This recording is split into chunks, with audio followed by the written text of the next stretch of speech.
Hola, bienvenidos a mi canal, donde contaré historias de leyendas urbanas y también creepypastas. Este es un podcast, así que siéntete libre de escucharlo mientras haces otras actividades. Si quieres compartir una historia, en la descripción de vídeo te dejo mi correo para que lo envíes. Hoy les voy a contar 3 historias, espero les guste.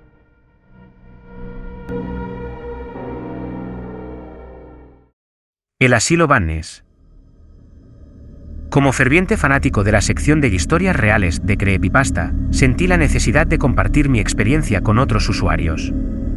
Aunque es agradable ofrecerles una historia escalofriante y entretenida, tengan en cuenta que tengo un objetivo mucho más importante. Antes de lo que viví hace 2 días, el 3 y 4 de mayo de 2013, era una persona muy escéptica, no solo en lo paranormal, sino en todas las áreas de la vida. Si algo no podía probarse de manera factual, simplemente no era cierto. Aunque siempre me interesaron la muerte, lo paranormal y asustarme a mí mismo, era una persona obstinada que nunca creyó que hubiera verdad en ello. Simplemente catalogaba las cosas como una historia interesante y nunca creí genuinamente en nada inexplicable. Sin embargo, después de lo que viví, he aceptado que solo porque algo no siga nuestra ilusión de lógica, no significa que no sea real. Como mencioné antes, mi objetivo va más allá de entretener a los miembros de Creepypasta. Contrario a lo que creía antes, hay cosas en la vida que no tienen explicación. Como el origen del universo y la vida misma.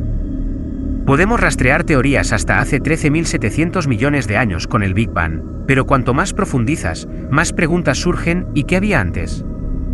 ¿Y antes de eso? Grandes guerras se han librado por este tema desde los inicios de la humanidad.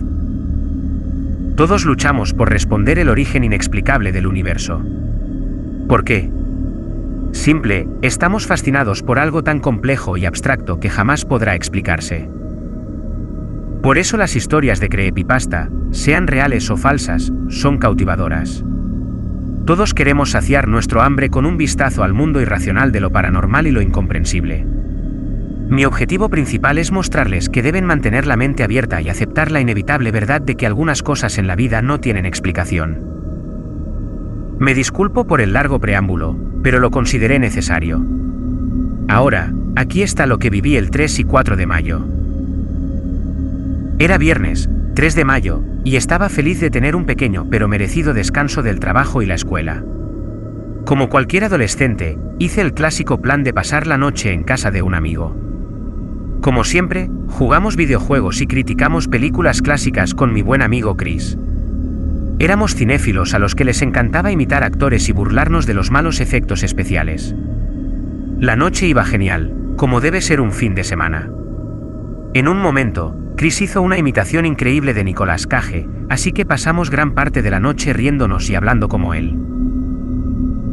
Cuando intenté imitarlo yo, me criticó y se burló de mí por hacerlo mal.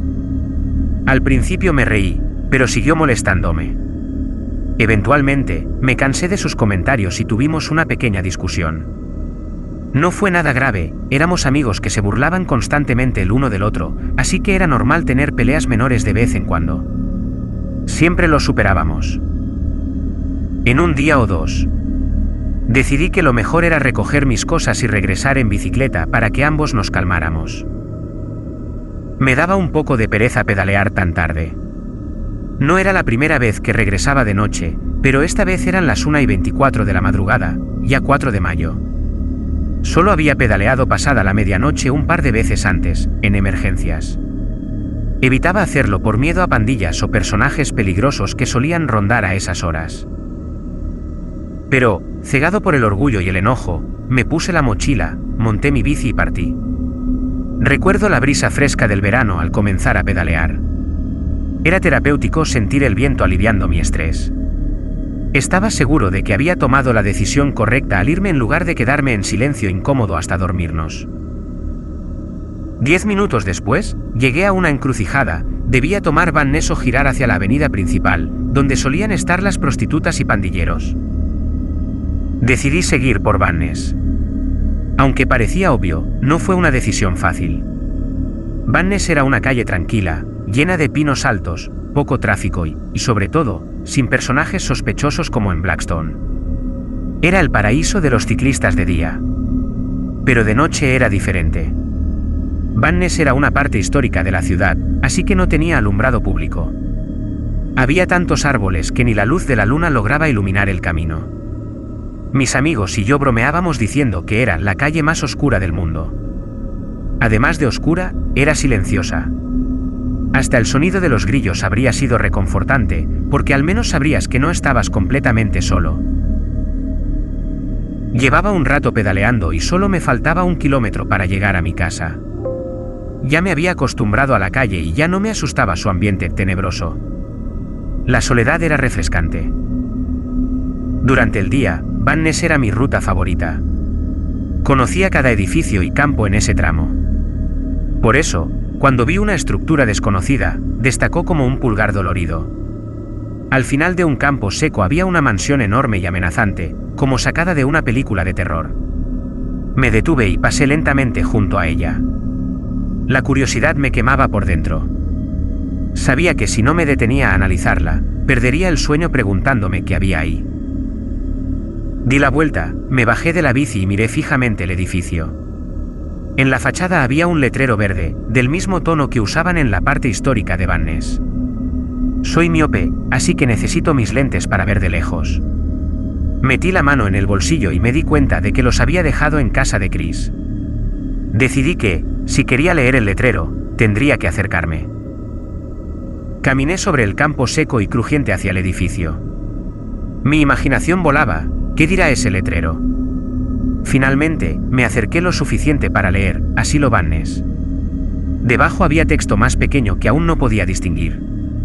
No sabía si seguir avanzando o salir corriendo. Pero tenía que leerlo. Di unos pasos más y logré descifrar 978N. Van Ness. Estaba desconcertado.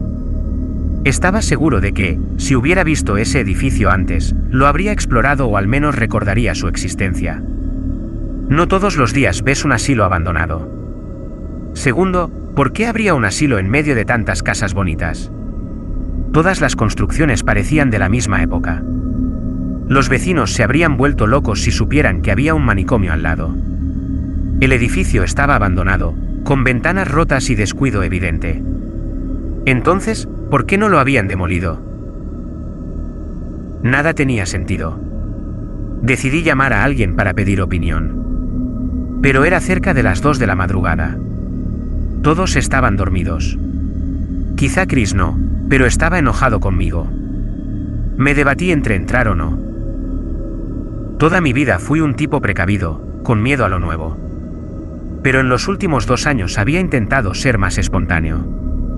¿En serio voy a entrar a un asilo abandonado, solo a las 2 de la mañana? Pero luego pensé, imagina lo que podrías encontrar. Recordé vídeos de YouTube donde la gente exploraba manicomios abandonados. La idea me fascinaba, pero no estaba seguro de ser capaz. Una vez más, nublado por la curiosidad, busqué una entrada. Di vueltas al edificio, poniendo excusas como ese agujero es muy pequeño o me romperé la camisa ahí. Pronto me di cuenta de que solo estaba retrasando lo inevitable. Me mentalicé y me metí por una ventana rota. No había graffiti, latas de refresco o colillas de cigarro. Eso me asustó. Si alguien hubiera estado ahí antes, al menos sabría que los peligros ya habían sido enfrentados por otros. Tenía la mala costumbre de asustarme cuando más necesitaba calma. Usé una linterna que llevaba en mi bici para iluminar el lugar. El interior estaba impecable. Los pisos de baldosas blancas parecían recién limpiados. Era más aterrador que si estuviera destrozado. Había papeles regados, probablemente de cuando sacaron archivos de pacientes, pero aparte de eso, todo estaba intacto. No había espejos rotos, inodoros dañados ni orina en las paredes, como uno esperaría. Intenté ubicarme. ¿Dónde estaban las habitaciones de los pacientes? ¿Las salas de operación? ¿La morgue? Parecía que estaba en el área de admisión. Caminé por un pasillo angosto y encontré varias salas de operación, con mesas de metal frías, sin sábanas ni almohadas. No había bisturís ni sierras, seguramente los retiraron por seguridad. En los cajones encontré tubos quirúrgicos, mascarillas y guantes esterilizados, aún sellados. Era extraño ver que, aparte de los papeles y la falta de muebles, el lugar aún tenía suministros médicos. Más adelante, el patrón del piso cambió. Las baldosas eran amarillentas y más pequeñas. Había desagües cada cierta distancia. Miré alrededor y vi lockers, probablemente para guardar batas. Entendí que estaba en la morgue. Los desagües estaban ahí para drenar la sangre. Un pensamiento escalofriante. Durante todo el tiempo que estuve ahí, escuché crujidos, pero los atribuí a mis pasos y la antigüedad del edificio. Llevaba unos 6 minutos dentro cuando escuché algo que me heló la sangre, el sonido de un cajón de morgue cerrándose de golpe. No salí corriendo. Sabía que, si lo hacía, entraría en pánico imaginando que algo me perseguía. Intenté mantener la calma y salir caminando, pero en mi mente sabía que nunca había estado tan asustado. Por fin salí por la ventana, corrí por el campo, monté mi bici y pedaleé a casa. Aún me faltaba casi 1 kilómetro por recorrer en la oscuridad de Van Ness. Llegué a casa sano y salvo, pero tan alterado que no creí poder volver a la normalidad. Dormir esa noche fue difícil, pero al día siguiente me sentí mejor. Podría haber inventado algo sobre ver una figura o manchas de sangre para hacer la historia más impactante, pero quise ser honesto. Sin embargo, lo paranormal y realmente inexplicable viene ahora. Al día siguiente, llamé a Chris. Ya nos habíamos calmado. Le conté lo sucedido y quedamos en vernos en su casa. Cuando llegué, estaba tan impresionado que quiso ver el asilo por sí mismo. Él también había pasado por Van Ness antes y no recordaba ningún manicomio. Aunque aún estaba traumatizado, quería presumir que había entrado solo a ese maldito lugar. Fuimos en bici hasta Van Ness. Cuando llegamos, alrededor de las 3 de la tarde, no encontramos el edificio. Busqué el campo que recordaba, pero no había rastro del asilo. Nada tenía sentido.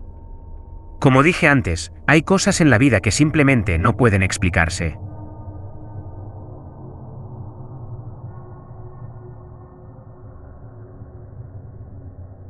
El Paso. Lo siguiente está basado en hechos reales. El 31 de octubre de 2004, se informó que 6 jóvenes adultos habían perecido en el paso montañoso de Ukaava, en la región salvaje del norte de Finlandia. Extractos de los reportes noticiosos declararon: 4 hombres y 2 mujeres perdieron trágicamente la vida tras una expedición. El descubrimiento se realizó 50 kilómetros al sureste de Ivalo. Se cree que perecieron debido a condiciones climáticas desfavorables. Los reportes de noticias no profundizaron en los detalles específicos de la tragedia. A los familiares y amigos en duelo de los fallecidos, los investigadores les informaron que el grupo había enfrentado dificultades durante las primeras horas del miércoles, 27 de octubre, después de que una pequeña avalancha descendiera sobre su campamento. La muerte fue causada por hipotermia en todos los casos, con la excepción de Annie Harvinen, cuya muerte se determinó que fue el resultado de una hemorragia cerebral causada por un traumatismo contundente en su hueso temporal derecho. Esto se atribuyó a escombros, posiblemente una gran roca o una rama de árbol, propelda a gran velocidad por la avalancha. No se divulgaron más detalles. Las autoridades y los oficiales de policía encontraron el campamento en ruinas después de que amigos preocupados les alertaran sobre posibles personas desaparecidas, informándoles que el grupo no se había comunicado con ellos ni el 29 ni el 30 de octubre para confirmar que habían regresado sanos y salvos de la naturaleza. Los 6 fallecidos fueron trasladados a sus respectivas ciudades natales para ser reclamados por sus familiares directos. Todos fueron transportados en ataúdes cerrados que permanecieron así. Las autoridades citaron las malas condiciones de los cuerpos, expuestos durante demasiado tiempo a los elementos implacables antes del descubrimiento, como la razón detrás de esto. Muchas personas creían que los cuerpos, de hecho, deberían haberse conservado en buenas condiciones, pero las emociones abrumadas de los afligidos hicieron que no expresaran objeciones ni causaran más estrés. Los cuerpos fueron enterrados y la tragedia se desvaneció en la memoria de todos, excepto de los familiares más cercanos. Desde entonces se ha descubierto que esta información no constituye la historia completa de lo que ocurrió esa fatídica noche. Información retenida e investigaciones retrospectivas, cuyos resultados y conclusiones fueron guardados en un archivo hasta ahora, pintan una imagen muy diferente de los eventos que ocurrieron. Se presentan para su consideración esos hechos omitidos, junto con conjeturas y suposiciones diseñadas para recrear, en la medida de lo posible, la verdadera naturaleza de las circunstancias que tuvieron lugar el 26 y 27 de octubre de 2004 en El Paso, Ucayali. Los 6 fallecidos en cuestión son Manu O'Connell, 23 años, estudiante de una maestría en diseño arquitectónico; Lempi Litmanen, 19 años, estudiante de una licenciatura en lengua finlandesa; la mencionada Anni Järvinen, 20 años, estudiante de una licenciatura en geología; Jaak Ilves, 20 años, también estudiante de una licenciatura en geología; Raine Järvinen, 20 años, estudiante de una licenciatura en ingeniería eléctrica; y Ole Adland, 21 años, un noruego que estudiaba en la Escuela de Medicina de la Universidad de Tampere. Manu, Lempi, los gemelos Anni y Raine, y Jaak, un nacional estonio, estudiaban en la Universidad de Oulu. Entrevistas posteriores realizadas entre el personal y los estudiantes de ambas universidades se han utilizado aquí para ayudar a armar las piezas de un rompecabezas extraño y las conjeturas que seguirán a su debido tiempo. Los 6 estudiantes vivían en sus respectivos campus y todos residían a grandes distancias de sus familias. Los funerales dieron a las autoridades tiempo para realizar búsquedas no oficiales de sus dormitorios y llevar a cabo entrevistas lejos de las miradas curiosas de las familias, algunas de las cuales no estaban satisfechas con la información que se les había proporcionado. También permitió a las autoridades completar sus investigaciones de los dormitorios de los fallecidos antes de que los familiares tuvieran la oportunidad de reclamar las posesiones de los muertos. Ciertas posesiones conocidas, incluidos diarios, nunca fueron reclamadas por las familias y nunca se han contabilizado. Los 5 asistentes de la Universidad de Oulu formaban un grupo muy unido. Eran populares entre sus compañeros, con la excepción de Jaak, que tenía tendencias góticas que eran objeto de burla por parte de otros estudiantes, y pasaban mucho de su tiempo libre juntos. Eran un grupo activo, aficionados a actividades como senderismo, esquí, escalada en roca y rappel. Las escapadas de fin de semana a lugares adecuados para estas actividades eran algo común para los 5. El análisis de la evidencia ha revelado que entre el 12 y el 15 de octubre se planeó un viaje de 6 días, para coincidir con las vacaciones de mitad de trimestre. La caminata debía comenzar el 23 de octubre, con el grupo programado para regresar a la universidad el 29 de octubre.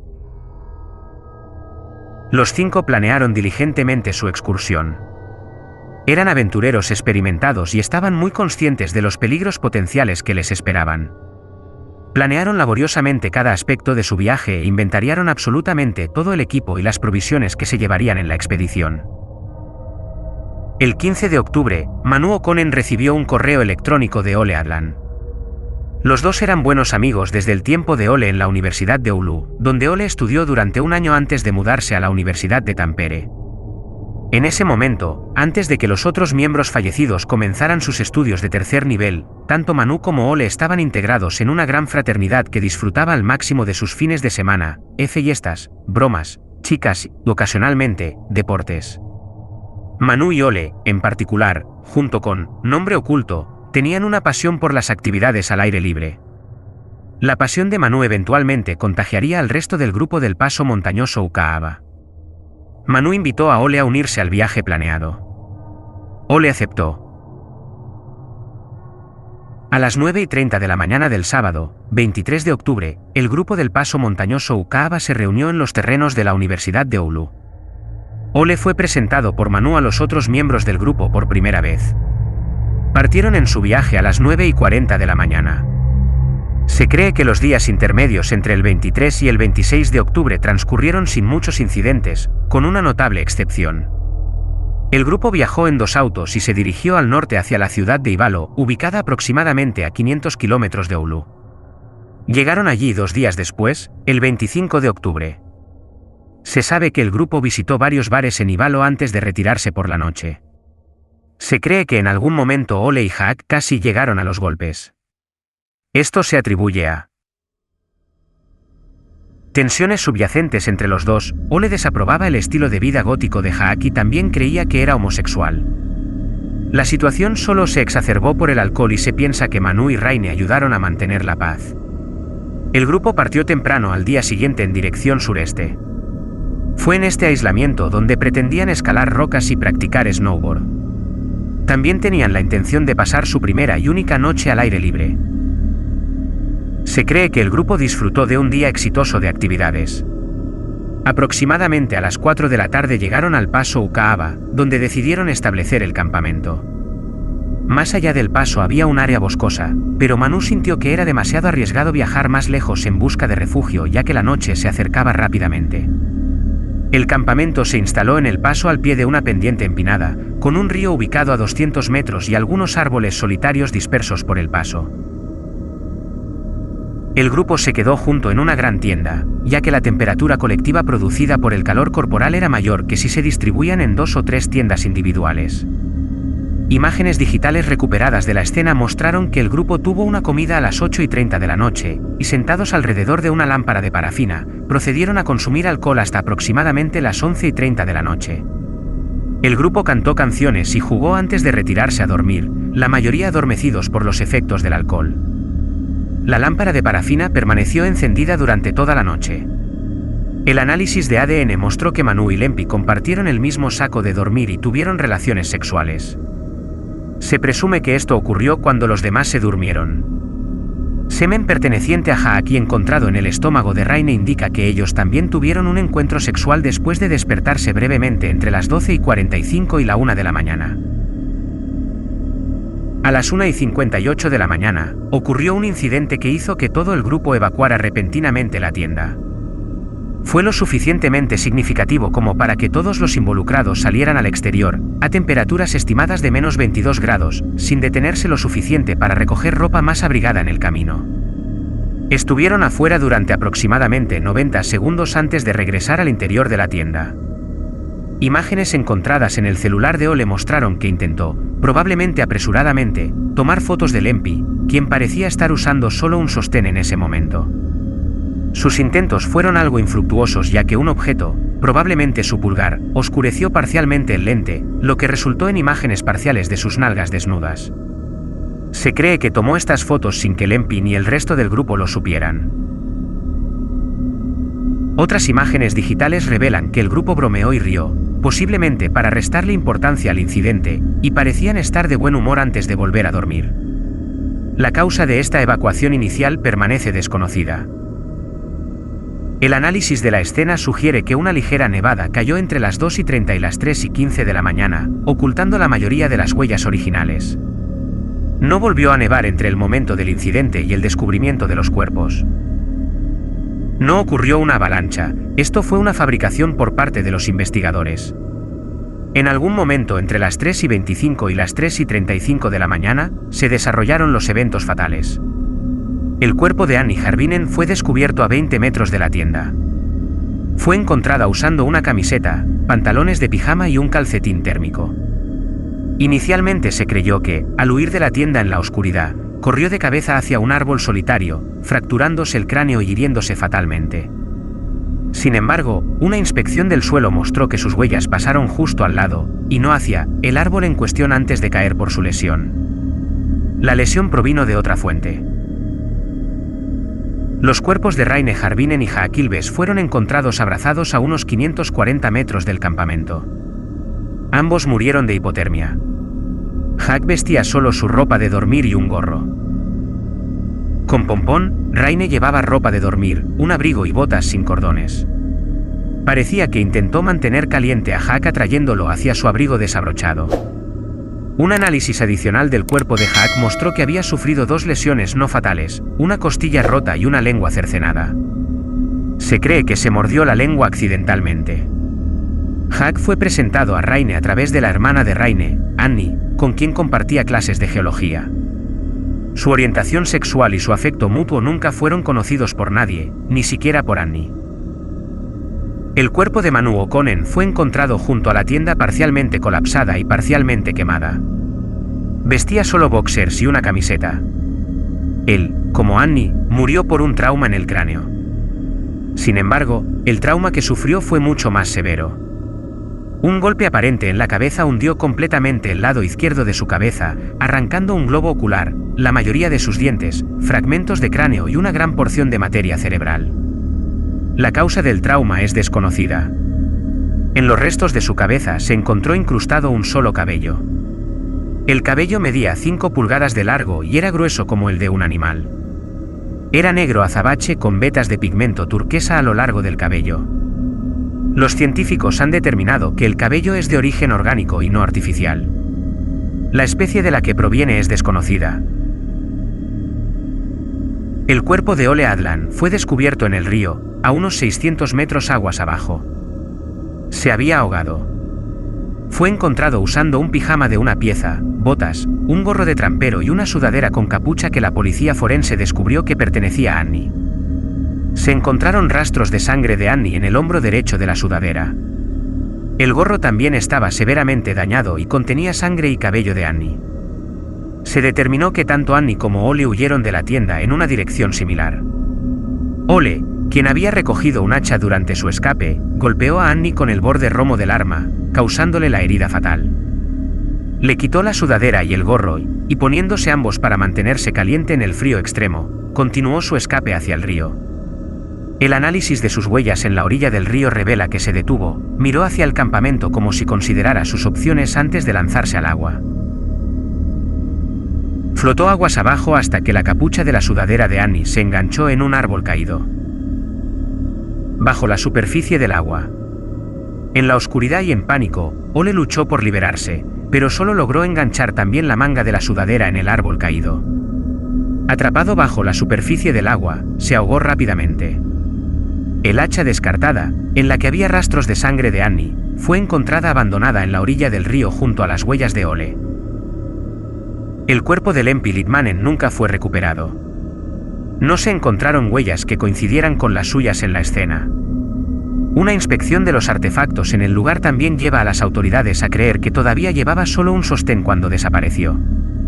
2 semanas después de la investigación inicial, las autoridades realizaron en secreto otra búsqueda del lugar. Se encontró una mano cercenada en un árbol a 1 kilómetro del campamento. Muchas de las ramas inferiores hasta una altura de 5 metros estaban rotas. Habían sido sometidas a un peso o presión extrema. La mano pertenecía a Lempi. Se llevaron a cabo exámenes rigurosos de la tienda y su contenido. Inicialmente se asumió que la quema parcial del lienzo había resultado del vuelco accidental de la lámpara de parafina mientras el grupo salía apresuradamente de sus aposentos durante la segunda evacuación. Esta noción ha sido descartada por evidencia convincente que sugiere que Manu incendió intencionalmente el material, pero el fuego no prosperó. La razón de este incendio provocado es desconocida. Aparte de quemaduras menores y puertas dañadas, la tienda no mostraba otros indicios de compromiso. Las autoridades originalmente sospecharon que Ole Adlan era responsable de los horrendos eventos en el paso Ukaaba. Sin embargo, aunque fue responsable del homicidio involuntario de Annie Harvinen, ha sido descartado como la causa de la devastación. Se ha establecido que fue el segundo en salir de la tienda después de Annie y sus huellas continuaron solo en una dirección hacia el río. Los ataques de locales hostiles o fauna salvaje como linces, glotones o osos también han sido descartados como desencadenantes de la destrucción. No se encontraron huellas humanas o animales extranjeras en la escena. El grupo también tenía un rifle de caza, con licencia a nombre de Manu O'Conen, quien era un cazador muy capaz, y 2 cuchillos Bowie dentro de la tienda. Parece que no se hizo ningún intento de utilizar estas armas para la autodefensa a pesar de que estaban al alcance. De hecho, el único artículo que faltaba en la tienda era el hacha. La última pieza de evidencia presente en la escena fue una marca de garra que rasgó la puerta interior de la tienda. La marca de garra entró en la puerta cerca de su parte superior y viajó hacia abajo, dejando el material colgando en cintas. La puerta interior nunca fue desabrochada, ya que el grupo pudo moverse a través de los restos destrozados de la puerta interior sin impedimentos. Nuevamente, los oficiales habían creído que un carnívoro podría haber sido responsable de la devastación, pero una inspección de la marca de garra reveló que fue un solo golpe hecho por un animal con 7 garras en una extremidad. La puerta, mientras estaba tensa y sin daños, permitiría un solo golpe y no más. La presencia de 7 garras descartó a cualquier fauna local que tendría un máximo de 5. La falta de evidencia de ADN también ayudó a eliminar a un depredador local como culpable, ya que no se encontraron pelos, saliva, etc. El único artículo encontrado fue el cabello negro azul no identificable en el cuerpo de Manu. Se sabía que Annie fue la primera en salir de la tienda durante la segunda evacuación. Forzó su salida a través de la puerta exterior sellada sin desabrochar la cremallera. Daños en la cremallera, sangre, identificada como de Annie, en los dientes de la cremallera y una pequeña herida fresca en su brazo confirman esta teoría. Lo que sigue siendo un tema de debate entre ciertas autoridades es la naturaleza de la marca de garra. Se determinó que golpeó la puerta interior de la tienda desde dentro. Annie Harvinen huyó a través de la puerta interior destrozada y atravesó la puerta exterior asegurada. Los demás la siguieron rápidamente. Aunque las autoridades no saben la causa de la destrucción esa noche en el paso Ukaaba, un hecho irrefutable y perturbador permanece: el ataque se originó desde dentro de la tienda.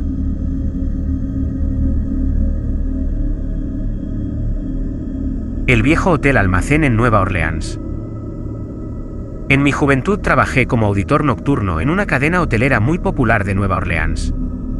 Este hotel en particular había sido originalmente un antiguo almacén en el distrito central de negocios. Tenía una larga historia que se remontaba al ferrocarril subterráneo, donde túneles construidos a lo largo del edificio se usaban para guiar secretamente a esclavos hacia barcos en el río Mississippi. Cuando los dueños comenzaron la demolición para convertirlo en hotel, encontraron equipos de destilería de la época de la Prohibición. El edificio estaba impregnado de una historia fascinante. Me contaron que durante la renovación decidieron conservar gran parte de los ladrillos y estructuras de madera originales. Esto le daba al hotel una intrigante atmósfera histórica e industrial. Aunque llevaba casi 40 años desocupado, la estructura principal estaba en sorprendentemente buen estado. Tenía una vibra única, y Nueva Orleans es conocida por atraer a los huéspedes más interesantes durante el Mardi Gras y el Jazz Fest. Me encantaba trabajar ahí, hasta la noche en que renuncié. Eran cerca de las 3:30 de la madrugada cuando uno de los huéspedes entró tambaleándose acompañado de una mujer que frecuentaba el hotel como invitada de nuestros huéspedes. Ella era uno de esos beneficios no oficiales que el servicio de conserjería ofrecía solo a los clientes más distinguidos. Una mujer negra increíblemente hermosa y alta, Diamond nunca tenía problemas para conseguir trabajo, y nos daba excelentes propinas a recepción, seguridad y conserjería por hacer la vista gorda ante sus actividades.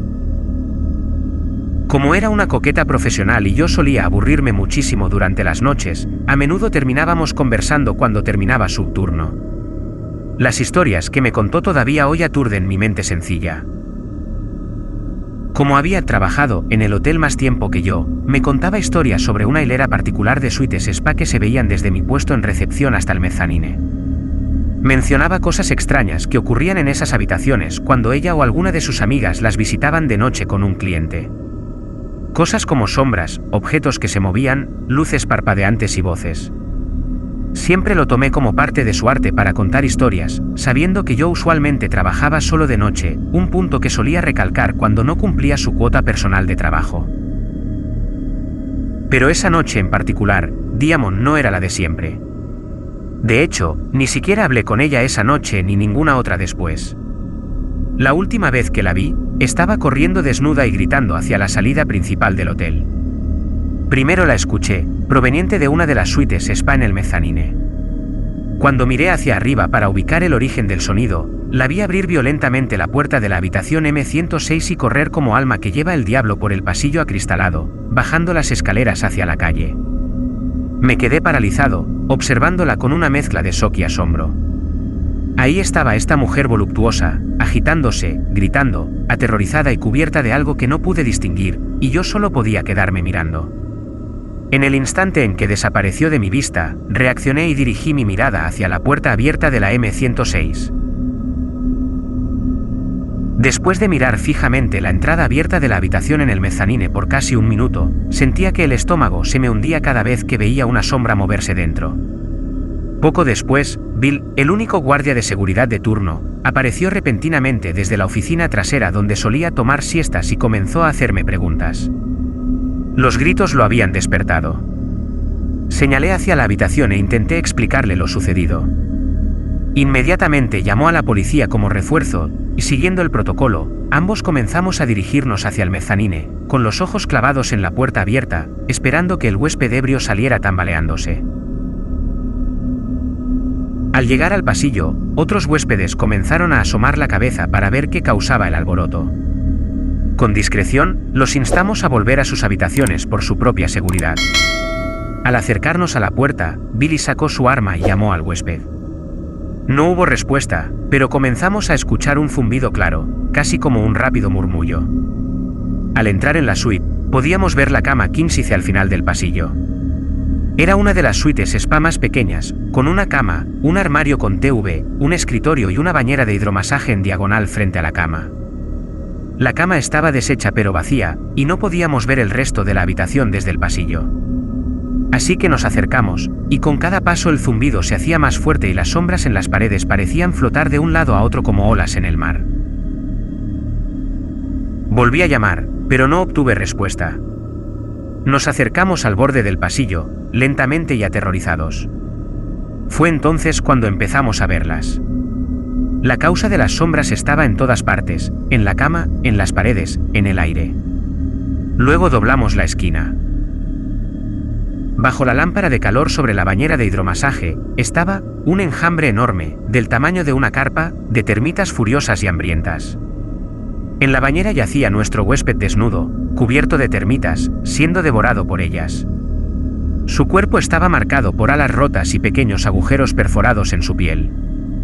Sus ojos, parcialmente licuados por el constante excavar de los insectos. Este hombre blanco y corpulento se había reducido a tonos rojos, marrones y grises de piel reptante. La visión y el enjambre hicieron imposible quedarse, y Bill y yo salimos corriendo de la habitación, tropezándonos en nuestra prisa. Cuando llegó la policía, apagaron las luces de la habitación y el enjambre casi desapareció al instante dentro de las viejas vigas de madera que recubrían la habitación. Una capa de plagas muertas cubría el lugar, y el crujido que recuerdo al caminar sobre ellas me persigue hasta hoy. Me contaron que Diamond sufrió de estrés postraumático después del incidente. Supuestamente dijo que el hombre se había vuelto muy agresivo con ella y que una sombra había salido de las grietas de la madera, asustando al huésped. Él cayó hacia atrás en la bañera, y fue entonces cuando el enjambre se manifestó. La causa de muerte fue un traumatismo craneoencefálico, pero no por la caída, sino por el anidamiento de las termitas. Hasta el día de hoy, todavía puedes alquilar la habitación M106 en el viejo Hotel Almacén en Nueva Orleans. Solo que ahora tiene un número diferente.